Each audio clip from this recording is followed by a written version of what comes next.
Hello, it's Colette. Welcome back to my channel. Welcome to anyone new. I hope you'll subscribe and stay with us. And welcome to those that have been with me for the last 2 years. Today I want to do a quiz, and it's a quiz on are you a healer or not. Now I've got a Healing Hands video up. I've seen a lot of other videos that are bringing together, you know, the sense of how deep your healing is, what you could do with it. But people turn and say, am I a healer? How will I know? Now, I've got 40 questions coming in a kind of quiz format. And some of them are very random. They're there to give a big general sort of feel as to whether you have sort of normal human healing energies, or you're that wee bit more gifted, or if you're very gifted. So some of these questions you might think, oh, why is that in there? Well, it's 40 questions that give me an idea of just how deep your gift is. And I will put responses to the video to what level you're at in the description box below. I won't do them at the end of the video. So what you're going to do is get a little pen and paper or your phone if you're younger, and put a tick for every question that you answer yes to. And then you'll have a score out of 40. And then you can look down to the description box. I'd love to know your scores. If you would put them in the comments, that would be lovely. And I'd also like you to tell me if you would like more quizzes. Obviously, not everything is going to fit everybody, but this is a general way of not ranking people. I don't mean that, but so many people come and ask, am I a healer? Am I clairvoyant? Blah, blah, blah. And there's degrees, and some people are better at some things than the other, and sometimes it's just good to know that. So if you want, let's get started, and I hope you like this. If you want to have videos regularly from me, you have to subscribe to the channel and also hit the little notification bell that's beside the subscribe button. That way you should get every video that I go up. I do about 2 videos a week, sometimes more. So this is the quiz. Are you a spiritual healer? 40 questions to reveal your healing gift, and remember, it's 1 point for every sentence that you agree with, and the answers are in the description box as to the level. And as I say, remember, if you feel you're very talented, if you feel you're not talented, take these things with a kind of a general good heart. It's not an exact science, it's just an idea of where you are and what's going on. Right, so number 1, people talk to you about private or intimate problems. You'll know that one. You may be sitting at a bus stop or you're waiting on something, and before you know it, the person next to you has given all their problems, sometimes quite intimate stuff, and you think, why are they talking to me like I'm their best pal? So the first one is people talk to you about private or intimate problems, sometimes people that you don't even know. Number 2, you generally have a love and concern about animals.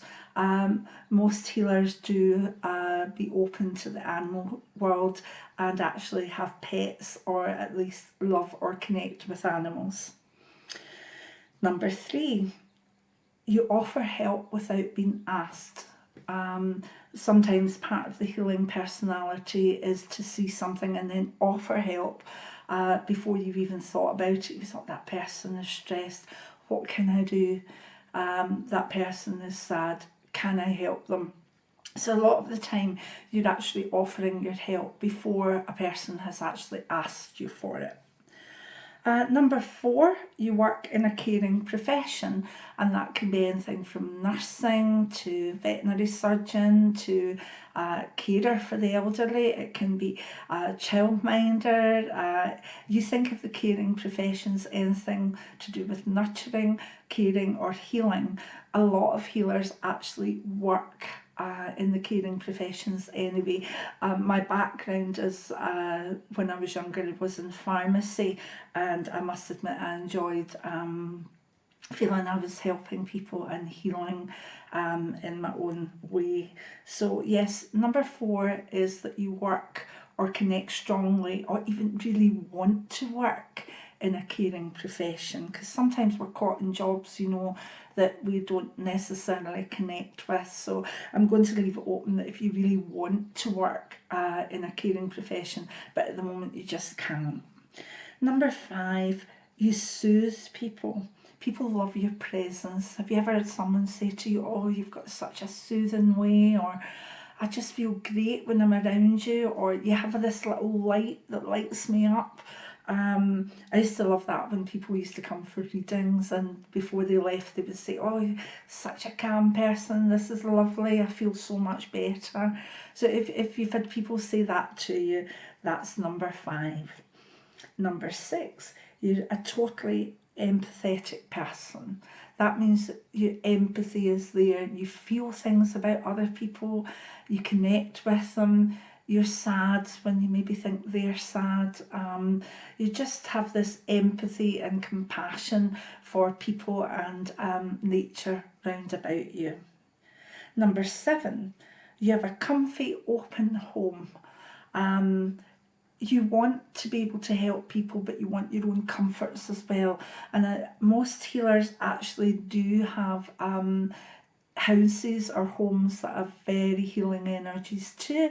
And it doesn't matter whether they're modern or they're comfy, cozy, or they're cottages or whatever, they'll have an energy. Some of the more minimalist houses have very strong sort of open angelic crystal energies. Some of the comfier, more shamanic ones have the sort of more ancient guides associated with them, or maybe a wee bit more cluttered. But your home, whether it's minimalist or bohemian, will have a good feel to it, and it'll be open to people. You'll want people to come in and join you in your home. The problem with that is sometimes you'll not want to leave your home to go to other people's houses, and it can mean that healers can sometimes be slightly reclusive. So number 8, you attract waifs and strays, and I don't mean that in a bad way. I'm not putting stuff down, but if you're a healer, you need to watch, because you'll go through life and you'll find that everybody that's got a recurring problem will just be attracted to you. Everybody that's maybe got a problem that they're not willing to face up to on their own and want another opinion on it or someone to solve it for them, they will all come to you like you're a magnet. And that's okay up to a point, but if you're wanting to use your healing energies in a good way, then it's important that they're also not wasted as such on people who are not taking advice or are not doing things to help their own self, that they're looking for you to actually cure them or to move forward with a problem, give them the answers that even they already have and know, or maybe have been told 40 million times. So I'm not being cruel in saying that, but just watch, because you will attract the right people, but you'll also attract kind of healing tourists, people that go around all the different healers, or people that connect to different people simply because they know that they have healing energies. So watch out for number 8. Number 9, your hands spark in hospitals or around people who are hurting. So say you go into a hospital or nursing home, if you can feel your hands starting to in some way either heat up or become cold or become kind of electric, it's like even subconsciously when you're not thinking about it, You're in a place where people need help, and it's almost as though a wee switch goes on and your hands go on. Even talking about it, I can feel my hands heating up at the moment. Watch out for that. You might not have noticed that before, but it's a very, very interesting one. Number 10, crowds overwhelm you. Basically, you could be in a city and just all the energies, sometimes negative energies, busy energies, stressful energies, they just flatten you. And most healers feel that and actually have to find a way around that. Right, number 11. It comes kind of out of number 10, but the world leaves you anxious and sometimes overstimulated or depressed. The world, I mean, in the bigger picture, like the news, the news coming through, or the radio with news on it, or newspapers, things that are continually bringing negativity. Some people can look at that and say, well, it is what it is. But a healer will be very, very affected by the news, and sometimes has to have a kind of detox as to where they're getting their news from, or if they're allowing themselves, say, a week without any news. That can be a way of getting around that. Excuse me. Number 12. You've had a psychic point out that you're a healer. Most healers tend to go to maybe the odd psychic, clairvoyant, or maybe another healer. Maybe go for a wee bit of Reiki healing, or they go and try to learn about their clairvoyance or whatever. And normally with me, when I used to do readings, there were a couple of cards that came together that I would instinctively know that I had a healer sitting in front of me.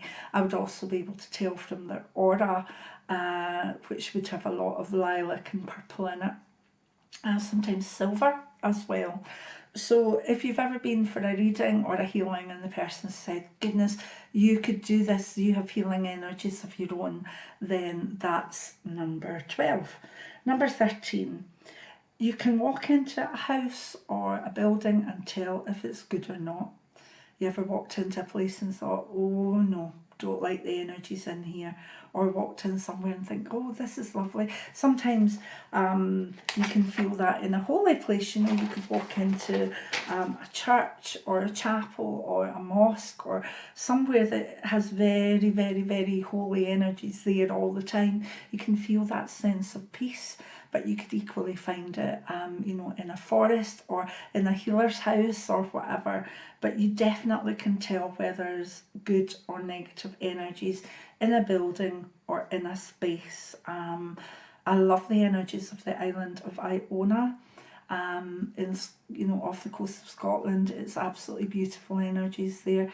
This is where I kind of find that I really am drawn to the energies of a place. Iona is absolutely spectacular. Right, so that was 13. Number 14, you say yes far too often. Most healers say yes without thinking about it, and they say no very, very rarely.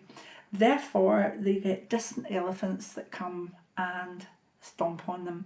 When you say yes to something that's a distant elephant, it's way out there and it's absolutely tiny. And then as the time comes closer, that elephant gets bigger and bigger and bigger until it tramples all over you. So don't say yes quite so quickly. But yes, it is a sign that you are a healer, that you're willing just to say yes without thinking it through.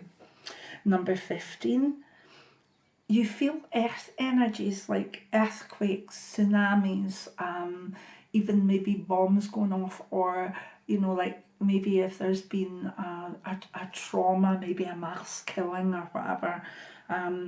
It's a wee bit like saying, making a wee bit of a joke with it, but it's a wee bit like a Jedi saying they feel the Force. But it is kind of like that too. Like I sometimes can really feel very, very edgy earth energies, and then hear that there's an earthquake the following day or so. So you definitely feel the energies of the earth, and sometimes you don't know that you're feeling it, but keep a wee diary and you might find that when you get truly anxious, all over the place energies, that you know, watch what follows it, because most healers really, really connect with earth energies too. Coming along with that, we've got number 16. Most healers are drawn to crystals or stones or things that connect them with the minerals of the earth. You'll know by the size of your crystal collection just how deeply healing you believe and enjoy crystals. Number 17. You can have odd aches and pains that don't seem to be really yours. You know, if you kind of find that you're sitting with someone and you've got a really bad headache, but you don't know why, and then you realise that they say, oh, I've got a really bad headache, or you may be sitting beside someone and you've got pain in your left knee, and then they let you know that they've had a left knee replacement and it's giving them jip occasionally. It's that sort of thing, that the aches and pains that you get aren't necessarily yours, and you have to be quite careful with that one, otherwise you'll become a complete hypochondriac and think that every pain you get is yours.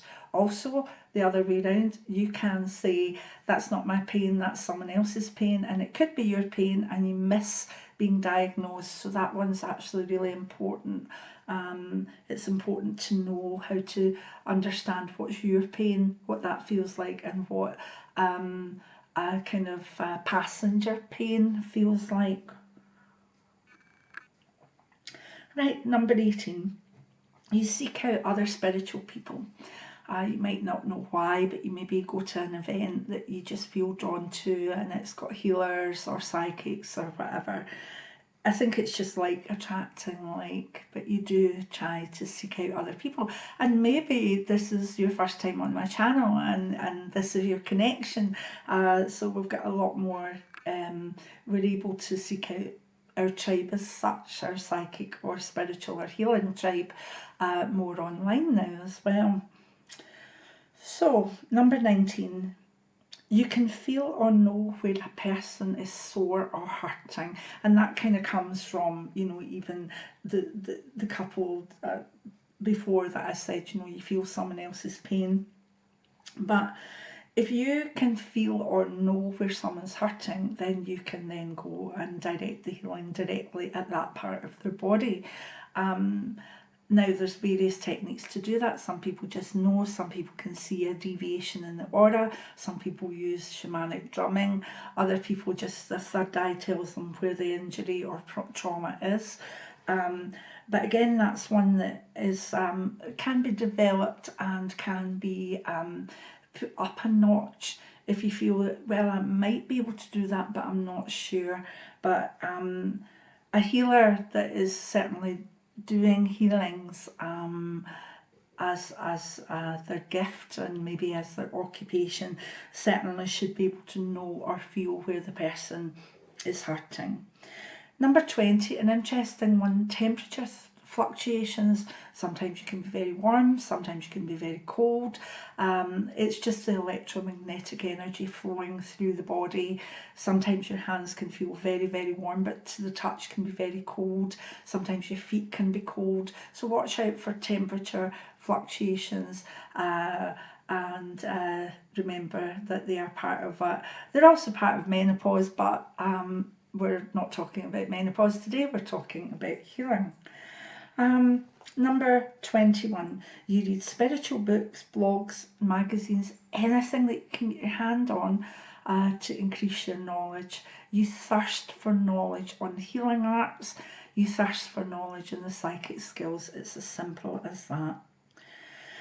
Number 22, you're environmentally active. Now that could be just as simple as recycling your rubbish, or it could be that you're more into it, that you're not going to use plastics and you are not going to, you know, maybe eat certain things. You could be vegetarian, you could be vegan, but most healers in some way have some sort of genetic flow towards being environmentally active and looking after their environment, really stepping lightly on good Mother Earth. 23, you prefer nature or country to a city environment. Yes, you can be an urban shaman, yes, you can be an urban healer, but you would actually love getting out to nature and going for a walk in a forest or going to renew by the waves of the sea or a river. So although you may live and work in a city, your joy is to get back to nature. And even if you are in an urban environment, you'll find that you bring nature too. You might have quite a few plants, or you might have a lot of photographs or paintings that have nature on them. Number 24, it might not seem related, but it can be very much. You're interested in past lives. You realise that some of the healing that needs done is not necessarily just about this one life. And therefore, in understanding that, you're interested in knowing about past lives and what they mean, and maybe in past life healing. Number 25, you feel emotions as if they were yours. Now, that's not necessarily pain. We've talked about pain or feeling ailments, but a healer normally feels emotions as though they are theirs. And that can be great when you're doing the healing or working with healing, but not so good if you're just generally a healing person who's absorbing all these emotions. Remember that where emotions are concerned, you can feel it with a person, but you can't walk it with them, okay? I think that's the right way around for that, but you know what I mean. It's a case of you can be with someone, you can help them, but only they can get through it. So it might be wise, once you know more about healing, to know how to put up barriers to feeling too much emotion. Number 26, you are interested in alternative therapies for health. Doesn't mean that you can't be a pharmacist in the past or whatever, but you're also very, very interested in self-healing and also alternative therapies. Number 27, domestic animals come to you without any fear. They'll literally, a cat that doesn't go to someone or is a grumpy old thing will come and sit in your lap, or a dog that's very nervous around people may come and lick you right away. Animals know. They just know. 28, you prefer to go barefoot. Simple as that. You want to connect with the Mother Earth. You want the energy to flow through. Number 29, your mood can change very quickly. You can be very happy one minute and then very sad the next. Or you can be very, very okay and then very anxious.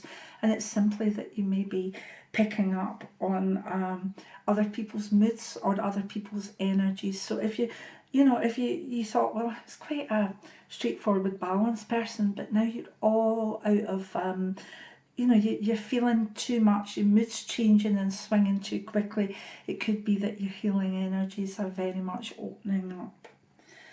Number 30, you sometimes feel that you don't belong. You feel sometimes, where's my family? Maybe have a family that don't understand you. You may find that you're not in the right job or the right environment for who you are, particularly as you get older. When we're younger, we sometimes choose jobs that we think will suit us, and then in our 30s and 40s we know that they don't, and we can feel as though we just don't belong, and that's one of the negative signs of being a healer. Number 31, you need lots of personal quiet time to recharge your batteries. If you're giving out in healing and you're not controlling it properly and you're all over the place, then you will need your quiet time. And also sometimes you just need your own space and to be quiet for yourself. Number 32, you can feel spirit energies round about you. Now, that doesn't mean that you can necessarily see spirits or you're a medium, but what it means is that you're aware that there's energies round about you, maybe a guide, maybe family beings, maybe even elementals. But normally if you're a healer, you'll be like, I feel there's something in the room with me, or I felt my guide, or I saw an outline. But being aware of different energies is certainly part of being a healer. Number 33, you feel you're being guided by something bigger than yourself. Now, this could be a spirit guide, it could be a family member, it could be your higher self, it could be the universe.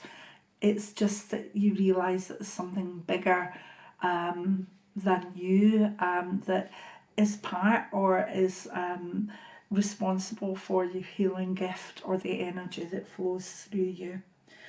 Number 34, you finish other people's sentences or you tell them things before they actually start their sentence. If you do that a lot, it can lead to a lot of hilarity, but it is a sign that you are tuning into people. 35, you may have a chronic illness like fibromyalgia, autoimmune disease.